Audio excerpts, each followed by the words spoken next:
मक्का Saudi अरब में स्थित एक ऐसा शहर है जिसे इस्लाम की राजधानी कहा जाता है। यही वो जगह है जहां से 1400 वर्ष पहले एक मजहब, एक पंथ या एक विचारधारा का जन्म होता है जिसे इस्लाम कहा गया। और आज इस मजहब के करोड़ों अनुयायी इस दुनिया के कोने कोने में है। इस बात में किसी को जरा भी संदेह नहीं कि इस्लाम मजहब मात्र 1400 वर्ष पुराना ही है, बल्कि मुसलमान भी यही मानते हैं। लेकिन यहीं पर एक बड़ा प्रश्न चिन्ह खड़ा होता है जो कि यकीनन इस मजहब को मानने वालों के अंदर भी उठता होगा कि आखिर जिस अरब की भूमि से इस्लाम का जन्म हुआ, इस्लाम के पहले वहाँ किस सभ्यता को माना जाता था, इस्लाम से पहले वहाँ किस सभ्यता को मानने वाले लोग रहते थे। 1400 साल पहले आखिर अरब के लोग किस शक्ति में विश्वास करते थे। इस्लाम के जन्म के साथ जिन काफिरों के पूजा स्थल ध्वंस किए गए, जिनको भयवश इस्लाम को मानने पर मजबूर कर दिया गया, आखिर वो काफिर कौन थे। वो जिन्हें काफिर नाम दे दिया गया, वो किस पंथ को मानते थे, वो किस बुत की पूजा करते थे।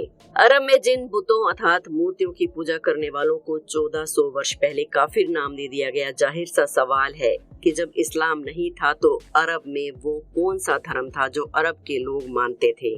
जिन मूर्तियों को तोड़ने का जिक्र इस्लाम में किया गया है, आखिर वो मूर्तियां किन देवी देवताओं की थी। ये ऐसे सवाल हैं जिनका जवाब इस्लामी विद्वान भी देने से कतराते हैं। वहीं जब दुनिया के सबसे प्राचीन धर्म के अनुयायी मक्केश्वर महादेव से संबंधित प्रमाणों का जिक्र किया जाता है तो तथाकथित इस्लामिक विद्वान और कुछ सेक्युलर हिंदू उनका मजाक उड़ाते हैं। जबकि हिंदू सनातन सभ्यता की 2000 ईसा पूर्व से लेकर 3000 ईसा पूर्व तक की पुरानी मूर्तियां भारत के अलावा कई अन्य देशों में मिल चुकी हैं, जिनमें कई मुस्लिम देश भी हैं। यानी कि हिंदू धर्म इस्लाम के जन्म से हजारों साल पहले से इस दुनिया के कोने कोने में फैला हुआ था। तो जब हिंदू धर्म इस्लाम के जन्म से हजारों साल पहले से ही इस दुनिया के कोने कोने में फैला था, तो अरब में हिंदू संस्कृति की बात को ये इस्लामी विद्वान क्यों नकारते हैं। आखिर मक्केश्वर महादेव की बात को कैसे नकारा जा सकता है। चलिए जानते हैं क्या है वो हिंदू प्रमाण जो अरब के कोने कोने में बिखरे हुए हैं। क्या है वो काबा के उस शिवलिंग का रहस्य जिसने विदेशी इतिहासकारों को भी हैरानी में डाल दिया है। कौन से हैं ऐसे प्रमाण जो इस्लामी विद्वानों ने सदियों तक दुनिया से छिपाए रखे। क्या है मक्केश्वर महादेव के वो प्रमाण जिन्हें देखकर आप भी चौंक उठेंगे। आखिर अब कैसे अरब की धरती से काबा का असली इतिहास जमीन फाड़ कर बाहर आ रहा है। आज हम आपको कोई हवाई बात नहीं बताने वाले हैं। बात होगी उन जिंदा प्रमाणों पर जो मक्का के इस्लाम से पहले उस समृद्ध हिंदू संस्कृति की गवाही देते हैं, जिसके सबूत आज भी मक्का की धरती में दफन है। यकीन मानिए ये वीडियो उन सेकुलर हिंदुओं की भी आंखें खोल देगा जो अपने धर्म के इतिहास पर सवाल खड़ा करते हैं। आज हम आपको एक दो नहीं बल्कि कई ऐसे स्पष्ट सबूत दिखाने वाले हैं जिसके बाद आपके मन में मक्केश्वर महादेव से संबंधित एक भी सवाल नहीं बचेगा। बस आपको करना इतना है कि हमारे साथ वीडियो के आखिर तक बने रहना है और कमेंट्स बॉक्स में हर हर महादेव जरूर लिख दें। तो चलिए शुरू करते हैं आज का वीडियो। जल्दी से हमारे चैनल को सब्सक्राइब कर लें। दोस्तों, अभी कुछ समय पहले इस्लाम के गढ़ सऊदी अरब की राजधानी रियाद में हुई खुदाई में 8000 साल पुराना मंदिर और यज्ञ वेदी मिली। इसके अलावा यहाँ ऐसे अवशेष भी मिले जिन पर देवी देवताओं के चित्र उकेरे गए हैं। ये जानकारी सामने आने के बाद ये तो कंफर्म ही हो गया कि सऊदी अरब का मूर्ति पूजा से पुराना रिश्ता रहा है। खैर, आप सबसे पहले ये वीडियो देखिए जो कि प्रसिद्ध गणितज्ञ और विद्वान तथा शंकराचार्य स्वामी निश्चलानंद स्वामी जी का है, जिन्होंने वेदों और शास्त्रों का अध्ययन करने के पश्चात मक्का पर ये बोला है। पुराण पर एक विशेषांक है गीता प्रेस से प्रकाशित, उसमें जम्मुकेश्वर मक्केश्वर महादेव का वर्णन है। स्वामी निश्चलानंद स्वामी जी इस वीडियो में जो भी कह रहे हैं वो एक एक शब्द सत्य है और हर बात उन्होंने प्रमाण के आधार पर ही बोली है। इसके बाद हमने जब और रिसर्च की तो हमें काफी खोजबीन के बाद ये सब मिला। अगर आपको ये षड्यंत्र लग रहा है तो जरा रुकिए, ये कोई षड्यंत्र नहीं है बल्कि काबा का पुराना नक्शा है। यानी काबा का निर्माण वैदिक अष्टकोणीय आकार में किया गया था और सबसे हैरानी की बात तो ये है कि ऐसा नक्शा काबा के अलावा दुनिया में किसी भी इस्लामिक स्ट्रक्चर में देखने को नहीं मिलता। यहाँ आप देख सकते हैं कि वैदिक अष्टकोणीय आकार, जिसमें एक चतुर्भुज के ऊपर दूसरे चतुर्भुज को बिठाकर फिर बीच में मंदिर स्थापित किया गया था। यह वही जगह है जहाँ 360 मूर्तियां स्थापित थी, जिनका जिक्र इस्लामी इतिहास की पुस्तकों में भरा पड़ा है। इन 360 मूर्तियों के बारे में विस्तृत जानकारी हमें अल असनाम नामक किताब से मिलती है, और जिसने भी थोड़ा सा भी इस्लाम के उदय के बारे में या इस्लाम के इतिहास के बारे में पढ़ा होगा तो उसे ये पता होगा कि इस्लाम के उदय के साथ ही इन 360 मूर्तियों का जिक्र हर जगह आता है, जिनको इस्लाम के उदय के साथ ही ध्वंस कर दिया गया था। एनसाइक्लोपीडिया ब्रिटेनिका के अनुसार काबा में 360 मूर्तियां थी। आखिर यहाँ इतनी मूर्तियां क्यों थी? इसके विषय में ताबिश सिद्दकी ने इस्लाम का इतिहास नाम की सीरीज में लिखा है कि काबा के आसपास 360 मूर्तियों का होना इस बात की ओर इशारा करता है कि अन्य सभ्यताओं की तरह अरब के लोग भी ग्रहों की पूजा करते थे।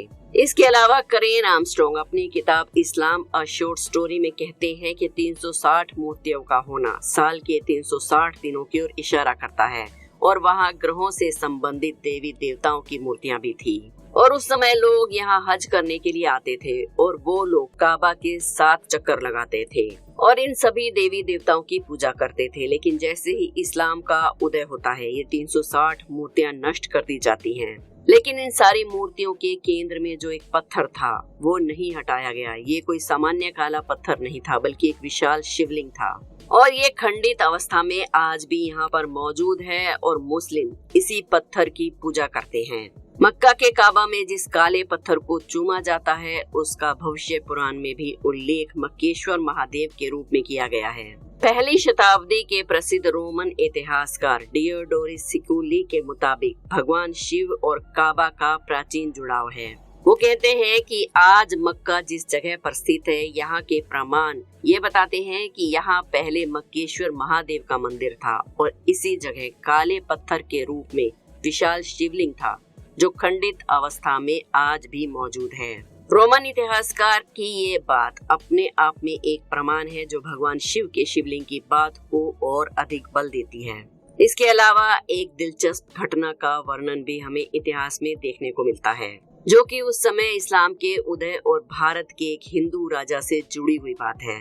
ये बात है 680 की, जब मोहम्मद साहब के नवासे इमाम हुसैन मदीना को छोड़कर मक्का पहुंचते हैं तो यहाँ हज करना चाहते हैं, लेकिन उन्हें पता चला कि उनके खिलाफ साजिश रची जा रही है, दुश्मन उनका कत्ल करना चाहते हैं। इसलिए उन्होंने अपना इरादा बदल दिया, लेकिन वो बच नहीं पाए।